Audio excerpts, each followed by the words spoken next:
Mulabi wa Delta TV kulikayo mu bulango bwa bakama baffe obwo nga womanyi programu ensimwe tulinawo akanyomero oluvannyuma lw'okuwummula akamanyikiddwa nga ebyewuunyisa. Tugenda kutuusaako ebyewuunyisa ne bannasayansi ebyabaleetera okusiga nga bakubagana empawa.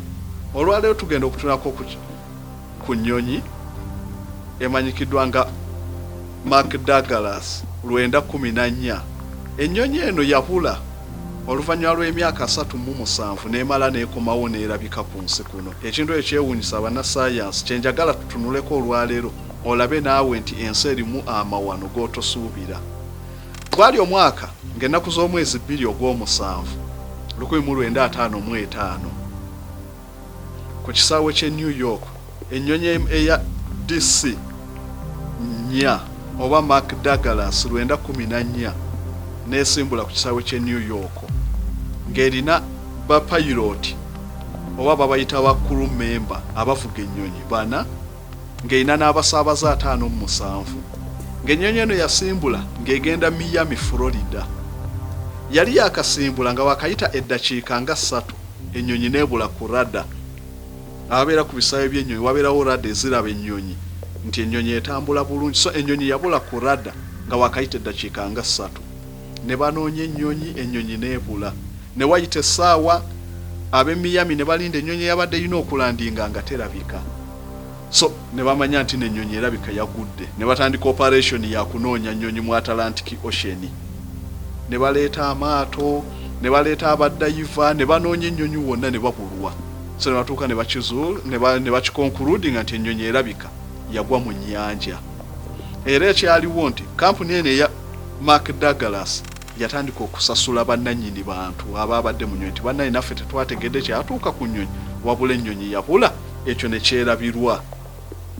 Ne wayita emyaka okuva 55, 6, 7, 8 ekyo gyonna emyaka ne giyita ng'ennyonyi yabulira ddala. Abatuuliza kino ne mu America kye bayita Greatest American Mystery, Aviation Mystery, oba ekintu ekyasukka ennyo ku America okumanya kwabwe mu by'ennyonyi. Walutuuka ng'ennaku z'omwezi 9 Septemba oba ogw'omwenda 1992 Venezuela ensi esangibwa mu South America. Capital ya city yayo bagiyita Caracas. Bwakeera obudde bulungi ennyonyi zisimbula ku kisaawe Venezuela bwe zigenda. Eyali ku control mulenzi muto bali bamuyita Diracote atunudde mu rada ye bw'ati alaba ennyonyi za controlling n'alaba doti. Buli lwalaba ka doti ku rada kitegeeza nnyonyi n'alaba ennyonyi ate eyingidde mu rada ye. Yine yeebuuza ennyonyi eno efuddewa. Wayite eddakiika 5 ennyonyi n'esembera n'okugiraba n'agiraba. Ennyonyi nga yamuwuniikiriza nnyo ng'ennyonyi nkadde nnyo ku nnyonyi eziriwo kati. Ng'ennyonyi ebiwujjo byayo bikozesa propera. So ng'ennyonyi ezaaliwo zaali advanced nnyo kiringa woonoobe n'emmotoka ezaaliwo edda nga kati tulina zipulado. So kakati yalaba ennyonyi nga nkadde nnyo ne yeewuunya nnyo lwaki ennyonyi radda tesobodde giraba. N'amala n'alinda ennyonyi. Katonda n'amuyamba pilot n'amuweereza pilot baboogera n'ab'okuladda n'amuweereza n'amuga nti weyawi pilot ali mu nnyonyi y'ennyonyi y'emu eyasimbula mu 1955 kati erabikidde Venezuela. Pilot n'amugamba nti oli South America Venezuela. Eyali ku control n'amugamba oli mu South America Venezuela. N'amugamba nti we are supposed to land at Miami airport. Ono n'amugamba no, mwagenze distance muri Venezuela tuli Caracas kilometers 108 okuva we mwalina okulana. N'ababuuza mwafunye ekizibu. Naga nti ne batamuddamu. Eyali ku control kye yakola n'agikiriza ennyonyi n'erandinga n'etuuka Venezuela. Bwerandinga baba balandinga ne bagamba nti tuli Panam Air 914 tulimu abafuzi mu 4 n'abantu 57. Twali tulina okulandinga Miami ng'ennaku z'omwezi 2 ogw'omusanvu 1955. Ono n'amugamba nti omwaka tuli mu 1992. Ekyo kyaleetawo panic mu baali mu nnyonyi. Pilot n'atuuka ne yeewuunya ne munne n'agamba how comes that we are here? So eyali mu control Joan Diracote kye yakola n'akubira ab'ebyokwerinda nti musindike emmotoka muzigende zijjemu abantu abo n'okubawo supervising akuba ennyonyi yali nkadde nnyo. Emmotoka ziba zituuka ku nnyonyi pilot n'abagamba temusembeera nnyonyi kuba tugenda n'asimbula ennyonyi n'agenda. Ennyonyi eyabula mu 559 erabikidde Caracas, Venezuela. Bwe yasimbula ennyonyi ne bagezaako okulada n'ebula, ne basindika ennyonyi z'amagye zinoonye ennyonyi gyekutte, ennyonyi n'ebulira ddala, tebadda kugiraba Venezuela. Ku lunaku lwe lumu e Miami, America, ennyonyi n'erandinga. Eyalina okulandinga mu 55 yalandinga mu 92 e Miami. Poliisi bonna beewuunya ennyonyi eyabula ne bagamba yagwa ku accident, abatali trace abatali ki, ng'ate emaze erabisonga emyaka 37. Ne bajjamu abantu ne babaweero kaminga, naye ekyasinga okwewuunyisa mu kino nti bagenda okubajjamu ng'abantu bonna abali mu nnyonyi balamu bulungi, naye nga bato ate bannaabwe be baaleka ku nsi nga bo bakaddiye. So ekintu ekyo kyewuunyisa nnyo mu byafaayo bya Amerika eby'obwengula nti ennyonyi oluvannyuma emyaka 37 yasobola okukomawo n'erandinga ku bisaawe.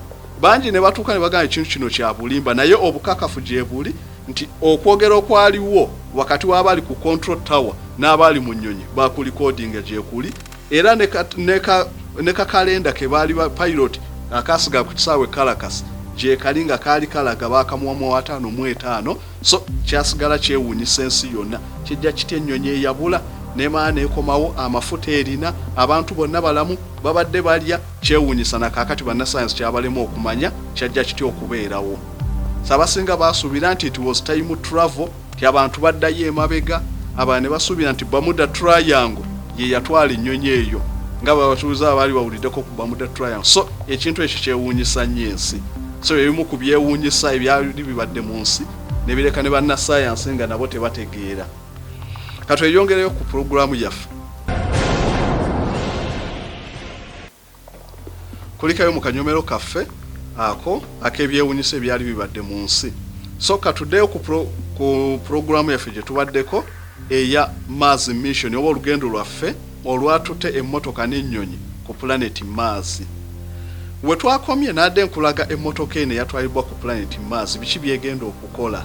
Ti emmotoka eno yatwalibwa nga egenda okugezesa tekinologi ow'omulembe era nga yegenda okusaggula oba okutandika entandikwa eya Amerika okutwala abantu ku planet Mars, ng'eno egezeseza tekinologi gwe bagenda okukozesa nti mu mwaka ogwa 2023 gwe baagala okutandika okutwala abantu ku planet Mars oba okutwala abastronaut ku planet Mars. Eno yegenda okubakolera experiment nti emmotoka eno yaterebwamu ebintu bingi eby'omulembe okusinga ku mmotoka ezibaddeyo, ng'era kye kyagitwazizza. Emmotoka eno yatwalibwa nga bagitaddemu ebitundu eby'enjawulo, eyina microphone 2 nga zino zijja kuyambako ng'erandinga, ng'eno basobola okuwulira bulungi abali ku nsi kiki ekigenda maaso ku Mars. Emmotoka eno eyina kamera 23 nga zisobola okukwata buli direction ne zikwata ne distance eyewala, nga zino zigenda okukwata ebifaananyi byonna ebiri ku Mars, basobole okubizza eno ku nsi balabe ebifaananyi ebituufu abanaagendayo we bajja okusenga, we bajja okuyita, byonna biri ku mmotoka eno. Emmotoka eno okutwalizaamu mu kunnyonnyola omuntu wa bulijjo eringa muntu, buli ekiri ku muntu kiri ku mmotoka eri. Emmotoka eyina omutwe nga guno omutwe guliko kamera, high resolution kamera esobola okukuba ewala, esobola okukwata buli kifaananyi kyonna okuzza ku nsi eno. Emmotoka eno eyina emipiira 6 ng'emipiira gyakolebwa mu aluminium ow'amaanyi, kungulu ne bateekako titanium element naye nga ebeera ngumu nnyo nga bw'olaba sitiiru. So yakoze emipiira ku mmotoka eno. Emmotoka eno bagitaddeko ekigiyamba okudetectinga neraba nti no wano waliwo ekikko n'etagenda eyo, neraba nti wano waliwo olusozi n'etagenda, byonna biri mu mmotoka eno. Emmotoka eno bagitaddeko kye bayita MOXIE. MOXIE kitegeeza Mars Oxygen in situ Resource Utilization Experiment. MOXIE eno nga egenda kukyusa carbon dioxide ku Mars, nga bwe nagamba nti planet eno omuko ogusingayo carbon dioxide, egenda kukyusa carbon dioxide emuze mu oxygen. Ngeno bakisindisi bataddeko system eno kugezesa ti singa tuba tugenze ku Mars mu kifo ky'okugenda ku planet ezabuli wabadde nga bagenda ku mwezi, bagenda ne metric ton eza oxygen 27 ne bagenda n'agapipa gano ng'aga oxygen mu kizungirizi. Kati ku maazi baagala baleme kugenda n'agapipa ga oxygen, wabula nga system eno yejja okukyusa carbon dioxide afuuka oxygen abantu basobole okussa. Ekyo nakyo bakitadde mu mmotoka esobola okukola experiment eyo balabe bw'eneekola ne oxygen bw'anaafunikanga ng'abantu bagenze ku maazi. Emmotoka eno y'emu bamaze ne bagiteekako kye bayita medda, nga medda eno nga eyambako ku studyinga mbeera za mu bwengula, ng'emmotoka eno nga ekyuma kino kigenda okustudyinga weather, kirabe radiation, nti ekisinga okunyiga planet zonna ku nsi oba mu universe okubanga obulamu tebusobola kubeerako, nti enjuba eyaka nnyo ku planet zino. Radiation amaanyi g'enjuba gakuba direct ate galina effect. So kati instrument eno gye batadde mu motoka yeegenda kuzuula radiation eri etya ku njuba, okuva ku njuba okutuuka ku maazi. So kakati neyo instrument kweri nga yeegenda kustudyinga ki mbeera ya climate ku maazi. So ebyo ebimu ku biri ku mmotoka eno ne bagiteekako kamera ez'omulembe so kati emmotoka eno gye basindise ku planet eno egenda etambulireko nga bwekola experiment. Bamaze ne bagiteekako ne drill eno eri ku kikono nga bw'okiraba nga egenda kusima mu njazi basobole okumanya geology oba ettaka ly'oku maazi lifaanana litya, enjazi zaayo zifaanana zitya, yabaffe amazzi ge basuubira ku maazi go gyegali, emmotoka eno yegenda okukola omulimu ogwo. Abatuuyiza okusimbula emmotoka eno basoose kulonda kifo ku maazi wegenda okutuukira. Si buli wamu nti n'emmotoka ejja kulandinga. Emyaka egy'emabega we baatwalanga emmotoka zino ku maazi baayinanga okufuna ekifo nga kiringa bw'olaba parking nga kyonna kiri flat nesobola okulandinga. Naye ku eno gye baakoze yo esobola okulandinga ku lusozi, ku Rift Valley ne wa yonna. So kati bakitaddeko tekinologi ow'omulembe ng'era egenda kulandinga ku Kureta emanyikiddwa nga Jezira Kureta. Kureta eno eri ku maazi nga wolaba ebikonko, abaasomako geography maasoma ku Kureta Lakes. So ne ku maazi kuliko ensozi, kuliko Kureta. Kati Kureta eno gye baalonda ng'ekifo we bagenda okuteeka emmotoka eno. Nga lwaki? Ti Kureta eno ekikula kyayo esuubira nti n'emyaka biliyoni 4 emabega yali erimu amazzi, okusinziira ku bujulizi bwe bafuna nti no kuliko deposit baziyita delta, nti omugga we gukulukuta guleeta ettaka. So Kureta eno erimu delta nga ya ttaka lya bbumba erisuubirwa nti n'amazzi gaali kulukusanga ne galeeta mu Kureta eno.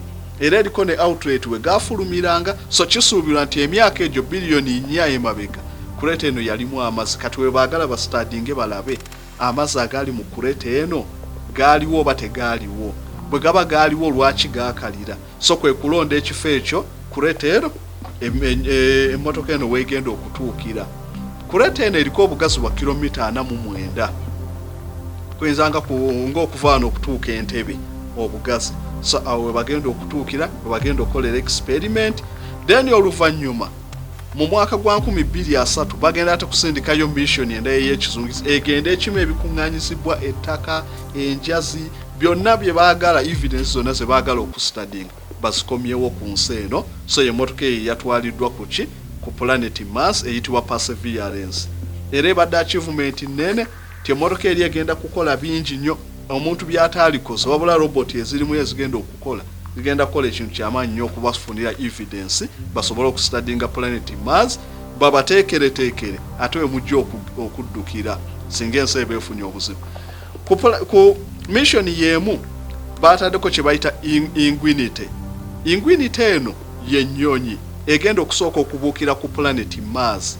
Ennyonyi eno eringa drone, kanyonyi katono kazitowa kilograms emu n'ekitundu. Ng'akanyonyi kano kagenda kubuukira ku planet Mars kasobole okugenda ewalako, kasobole okuzuula emmotoka eno weegenda okuyita, kazuula ebifo ebisaana abantu okusetolingamu nga bwe kaweereza ebifaananyi. So ku luno mission eno tugenda kulaba n'ennyonyi ebuukirako ku planet endala nga bwe zibuukira ku nsi yaffe eno. Nga kino kye baayagadde okugeza tekinologi balabe nti mu maaso tunaaba tusindika ennyonyi ennene ezirimu n'abantu zinaasobola okubuukira ku maazi. So kakati kwe kugezesa ennyonyi eno eyitibwa Ingenuity gye baasindise negenda okubuukira ku Mars nga bino byonna byabadde mu mission y'emu eno eya Mars 2020 mission. So abatuuliza ebyo byebimu ku byabadde mu mission eno bagisimbudde nga 3 egenda kutuuka nga 18 ogwokubiri ku planet Mars.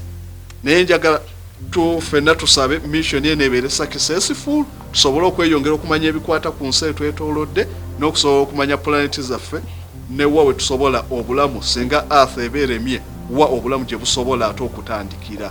So ye planet eyo Mars ye mission eyo gye twagadde okwogerako. Manyi bingi bye mwebuuza eyo lwaki abazungu basazeewo okugenda ku planet eyo ye biki ebiriyo. So ebyo ebimu kubiri ku planet Mars bye twogeddeko. Naye nga planet eno ng'oggyeko Earth ye planet ey'okubiri omuntu wasobola okusenga n'afuna emirembe era n'abeerako obulungi. Ng'oggyeko endala eyitibwa Kepler 1b naye ng'eno eri wala nnyo tetusobola gituuka kusoze planet esobola okubeerako omuntu wasobola okusenga.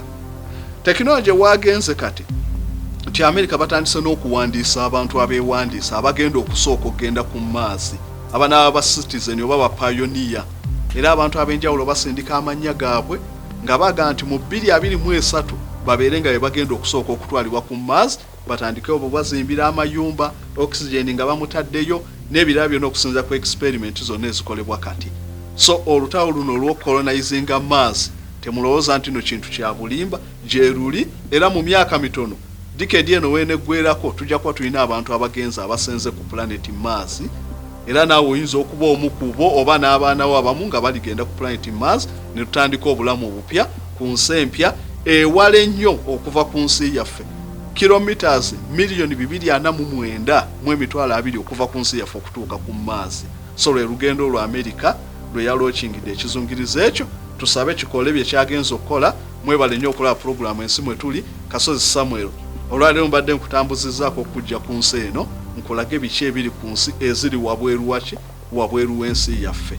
Mwebale nnyo okulaba Delta TV ne programu ensi mwe tuli.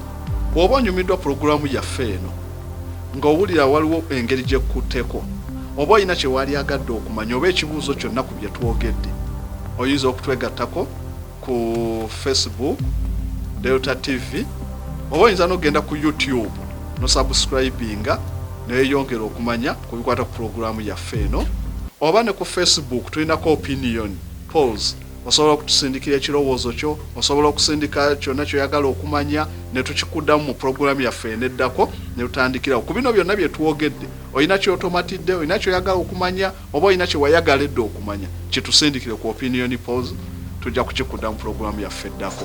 Weebale okulaba Delta TV.